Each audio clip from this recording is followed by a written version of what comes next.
Excellent sir, असल में पढ़ाई हो रही थी बहुत अच्छे से। अब बचा हुआ पार्ट सर यहाँ के बाद में नोट्स मंगाए जी। नोट्स मंगाने के बाद और यूट्यूब के वीडियो वगैरह देखते थे। इंजीनियरिंग डिपार्टमेंट के अंतर्गत आता है ट्रैकमैन।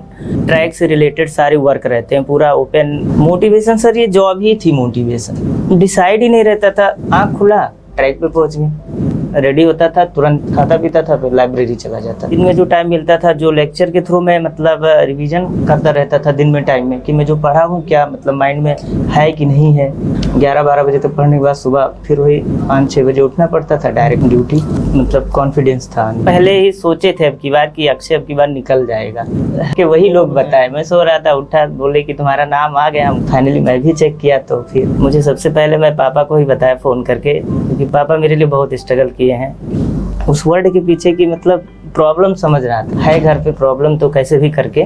जैसे हम लोग जेईई की एग्जाम की प्रिपरेशन करने के लिए आते हैं, अगर हम एक टारगेट कर लें कि नहीं हमको यही करना है, जेईई की प्रिपरेशन या एनी अदर कोई भी एग्जाम हो, मतलब ओनली वन टारगेट लेके चले, अपनी लाइफ में सक्सेस हो सकते हैं। और अपने आप में एक जिद रखें कि हाँ हमको इतने घंटे पढ़ना है, ईमानदारी से हमने कितना पढ़ा और कितना गेन किया उस दिन।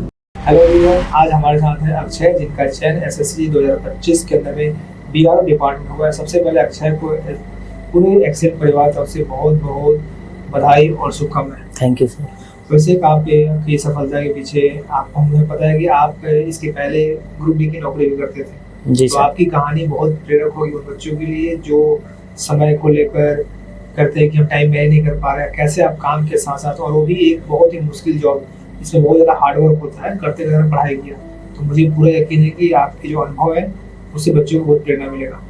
आप अपने बारे में बताइए कि आप रहने वाले कहाँ के हैं और अपने पारिवारिक पृष्ठभूमि के बारे में बताइए। Yes sir. Hello everyone, my name is Akshay Kumar और मैं बस्ती ज़िला का रहने वाला हूँ। और मैं एक मतलब हमारा गांव का नाम है भरथापुर, और वहाँ एक छोटे से गांव में मैं रहता हूँ। और वहीं से मैं पहले अपनी इनिशियल स्टडी वहीं से किया हूँ, गांव के ही स्कूल से। फिर उसके बाद डिप्लोमा करने के लिए हम फिर राजकीय पॉलिटेक्निक गोंडा से किए हैं, और वहीं से हमारी डिप्लोमा की क्लासेस कंप्लीट हुई थी। ठीक है, डिप्लोमा करने के बाद आपने कोचिंग करने एक्सीलेंट है। Yes sir. एक्सीलेंट क्यों चुना? एक्सीलेंट सर, असल में पढ़ाई हो रही थी बहुत अच्छे से, थोड़ा फैमिली प्रॉब्लम और मम्मी की तबीयत कुछ ज़्यादा ही गड़बड़ हो गई थी उस टाइम, तो फिर छोड़ना पड़ा था। पूरा कंप्लीट नहीं किए थे आप? नहीं सर। ठीक है, तो फिर कैसे कंप्लीट किया बाकी सिलेबस? सर घर पे ही रहते थे और वहाँ पे पढ़ाई करते थे घर। नहीं, सिलेबस आप कितने परसेंट सिलेबस कंप्लीट किए थे यहाँ से sir near about 50 to 60% complete था। तो आप पूरा सिलेबस कंप्लीट नहीं कर पाए? जी सर। ठीक है, तो जो आप बचा हुआ पार्ट है वो कैसे कंप्लीट किया? अब बचा हुआ पार्ट सर यहाँ के बाद में नोट्स मंगाए थे नोट से भी था जी। नोट्स मंगाने के बाद और यूट्यूब के वीडियो वगैरह देखते थे, और फिर इसी से मतलब हेल्पफुल काफ़ी रहा। आप ग्रुप डी में नौकरी कर रहे हो अभी? जी सर। कौन सी नौकरी कर रहे हो और क्यों आप डिप्लोमा की तैयारी कर रहे थे, गवर्नमेंट जॉब की तैयारी कर रहे थे, फिर आपने चूज किया, इसके बारे में बताइए। असल में सर थोड़ा फैमिली प्रॉब्लम भी था, और मेरी मम्मा भी मतलब एक्सपायर कर गई थी बीच में। अच्छा। तो उस टाइम घर की कुछ परिस्थितियाँ ठीक नहीं थी, तो हमको लगा जो भी कोई एक जॉब मिल जाए, घर पे ही रह के सब मतलब ट्राई करते रहें। और साथ में फाइनली जब ग्रुप डी निकला 2023 में, तो फिर मतलब मन में एक इच्छा थी कि मतलब मैं कर सकता हूँ जेईई के लिए, और कंटिन्यूअस अपनी तैयारी उसके बाद भी जारी रखा। ठीक है, मतलब पारिवारिक आपकी इसलिए ऐसी थी कि आपको जॉब ज्वाइन करना पड़ा, लेकिन आपके जो सपने थे वो जेईई बनना था। जी। तो आप कौन से पद पे थे वहाँ पे? वहाँ पे सर मैं ग्रुप डी में ट्रैकमैन का पोस्ट होता है। काम क्या होता है, इनके बारे में बताइए। ट्रैकमैन ग्रुप डी में बहुत सारे डिपार्टमेंट हैं, लेकिन ये इंजीनियरिंग डिपार्टमेंट के अंतर्गत आता है ट्रैकमैन। इसमें क्या होता है कि मतलब ट्रैक से रिलेटेड सारे वर्क रहते हैं, पूरा ओपन वेदर होता है, अकॉर्डिंग टू एनवायरनमेंट हम लोगों को मतलब पर्यावरण के प्रतिकूल होकर के काम करना पड़ता था। जैसे भारी धूप है तो धूप में भी रह के पूरा काम करना है, बारिश हो इससे मतलब वहाँ पे कोई इफेक्ट नहीं, सबसे ज़्यादा जरूरी होता था। इंस्पेक्शन करते हो आप लोग? जी। कितने किलोमीटर इंस्पेक्शन करते थे? ट्रैक का इंस्पेक्शन सर हम लोग जैसे मतलब एक पेट्रोलिंग वर्ड चलता था वहाँ, तो पेट्रोलिंग अकॉर्डिंग टू टेम्परेचर होता था। अब ठंडक की बात की जाए तो जब ठंडक में टेम्परेचर काफ़ी ज़्यादा कम हो जाता तो रेल के मतलब कंप्रेस होने से या मतलब फैलने से जो प्रॉब्लम उसमें उसका मतलब फ्रैक्चर होने के बहुत ज़्यादा प्रॉब्लम होती है। तो उसको मतलब उसी की निगरानी करने के लिए रात को पेट्रोलिंग होती है ठंडक में। तो हम लोगों को मतलब लगभग 8 घंटे पूरे कंप्लीट करने रहते थे और ओवरऑल 16 किलोमीटर हम लोगों को कवर करना रहता है पैदल ही। और उसके साथ हम लोगों के साथ भारी औजार भी रहते थे। कितना किलोमीटर चलते थे आप लोग? लगभग वही सर मतलब सेक्शन बट गया था 4-4 किलोमीटर का, 2-2 लोग रहते थे रात में और 16 किलोमीटर पूरा कंप्लीट करना रहता था रात भर में, क्योंकि एक जीपीएस मिलता था उसमें। अगर वो इनकम्प्लीट रहता था तो हम लोगों को 4 सीटों का भी मिलता। हाँ यस सर जी। और गर्मी में क्या होता है, टेम्परेचर बहुत ज़्यादा रहता था। तो जब बहुत ज़्यादा टेम्परेचर होता है जैसे 11-12 के बीच में, तब उस बीच में हम लोगों को चलना पड़ता। सबसे मतलब पीड़ादायक अगर बात की जाए तो वही गर्मी वाला हमको लगता था, क्योंकि इतनी धूप में और मतलब चलने का बिल्कुल मन नहीं करता था, बहुत परेशानी होती थी। मैं इसलिए बात पूछ रहा हूँ क्योंकि आप इसके बाद भी आप सेल्फ स्टडी करते थे। जी सर। 8 घंटे की इतनी नौकरी, इस जी तरह जी इतना हार्ड वर्क, जी थकान आती होगी? बहुत ज़्यादा थकान होती थी सर। अब जैसे हम लोगों का जो टाइम था ड्यूटी का, सुबह मतलब जब दिन ड्यूटी चलती थी, रात में भी चलता था, दिन में, तो सुबह 6:30 बजे मतलब हम लोगों को ज्वाइन करना पड़ता था ड्यूटी। 6:30 बजे हम लोगों के जो सीनियर होते थे वो एक मोमेंट डिसाइड करते थे कि आज का ये वर्क रहेगा, ये आपको करना है, और उसका मतलब पूरा टारगेट रहता था पूरा करना है। इसके बाद 6:30 से 11:30 इतना रहता था। फिर 2-3 घंटे का उसमें लंच होता था। लंच में भी डिसाइड नहीं रहता था कि आपको पूरा लंच ही मिलेगा। उसमें क्या होता है, अगर ब्लॉक हो गया तो भाई उस टाइम जाना पड़ता था। काम बहुत हार्ड वर्क है, हमारे लोग समझ रहे हैं जी। मेरा सवाल ये है कि पढ़ाई कितना घंटा करते थे इस काम के करते सर? डेली सर 4 से 5 घंटे, जब से मतलब एसएससी तैयारी कर रहा हूँ। हार्ड वर्क करने के बाद तो थक आराम कर सो जाते जी। लेकिन कोई मोटिवेशन था? मोटिवेशन सर ये जॉब ही थी मोटिवेशन, क्योंकि कुछ डिसाइड ही नहीं रहता था। आँख खुला ट्रैक पे पहुँच गए, तो फिर एक मतलब अंदर से ये भी चलता था कि हमको क्या स्टडी था, कैसे पढ़ते थे आप? अभी सर जैसे स्टार्टिंग में रूम पे जब पढ़ना शुरू किए थे तो रूम पे थोड़ा आलस से लग जाता था, तो हम डिसाइड किए हमको लाइब्रेरी ज्वाइन कर लेना चाहिए। के साथ साथ? जी। अच्छा। अब रात को जब 6:30 बजे मैं आता था, मतलब 6 बजे 6:30 बजे, तो वही अपना रेडी होता था, तुरंत थोड़ा बहुत कुछ खाता पीता था, फिर लाइब्रेरी चला जाता था। अब 7 बजे तक मैं लाइब्रेरी डेली पहुंच जाता था।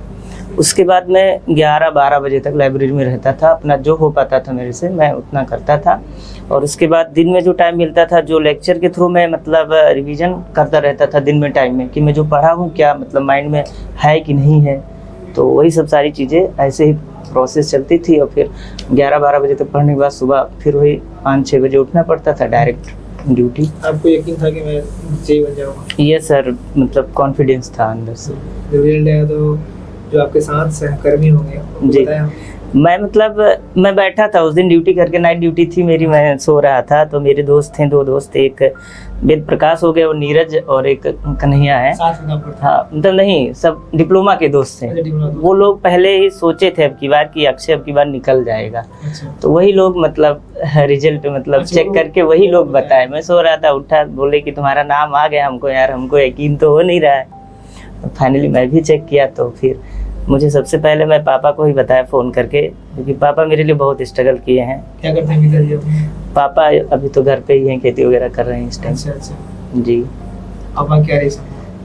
पापा तो बहुत खुश थे, क्योंकि जब ट्रैकमैन की जॉब में ज्वाइन करने जा रहा तो मुझसे आखिरी बार बोले थे कि मतलब अगर तुम्हारा मन हो तो करो, नहीं तो मत करो। लेकिन मैं उस वर्ड के पीछे की मतलब प्रॉब्लम समझ रहा था कि है घर पे प्रॉब्लम, तो कैसे भी करके मतलब ज्वाइन कर लेते हैं, फिर ट्राई करते रहेंगे जो भी होगा।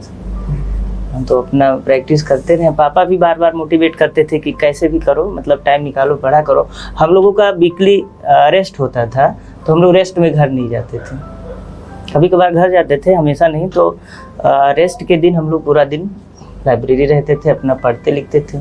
बीच में कोई मतलब NH वगैरह पड़ गया, हॉलीडे वगैरह, तो फिर उसमें भी कहीं नहीं जाते। मतलब चुनौतियाँ कितनी हो, अगर आपके अंदर जज्बा है, फोकस है, आपने वो करना ही है, तो आप मैनेज कर लेते हैं, कोई बहाना की जरूरत नहीं होती है। और अगर आप डिटरमाइन हैं तो रास्ता अपने आप बन जाते हैं। आपके सामने ये उदाहरण है अक्षय, जिन्होंने पारिवारिक पृष्ठभूमि के कारण वो बीच में कोचिंग छोड़ना पड़ा, फिर उन्होंने यहाँ का कोर्स लेकर फिर रिवीजन करके और यूट्यूब लेक्चर देख के कैसे इन्होंने कंप्लीट किया।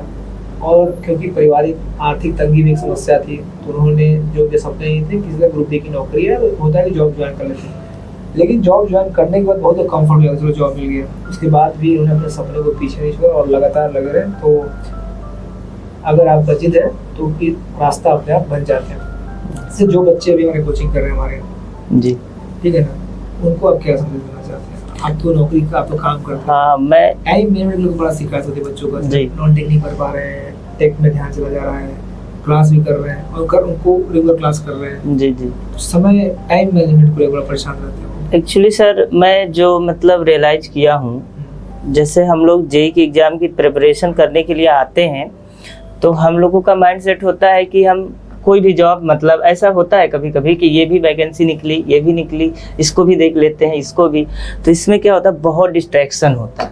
अगर हम एक टारगेट कर लें कि नहीं हमको यही करना है ड्यूरिंग जेई के प्रिपरेशन या एनी अदर कोई भी एग्जाम हो, मतलब ओनली वन टारगेट लेके चले, तो बहुत जल्दी हम अपनी लाइफ में सक्सेस हो सकते हैं। उसके लिए सबसे ज़्यादा ज़रूरी यही है कि हम लोग लाइफ में रेगुलरिटी रहें और अपने आप में एक जिद रखें कि हाँ, हमको इतने घंटे पढ़ना है, हाँ, डेली रिवीजन करना है और अपने आप को मतलब श्योरिटी देनी है ईमानदारी से हमने कितना पढ़ा और कितना गेन किया उस दिन। इतनी सारी चीज़ें मतलब माइंड में हमेशा रहता था। Very good, very good.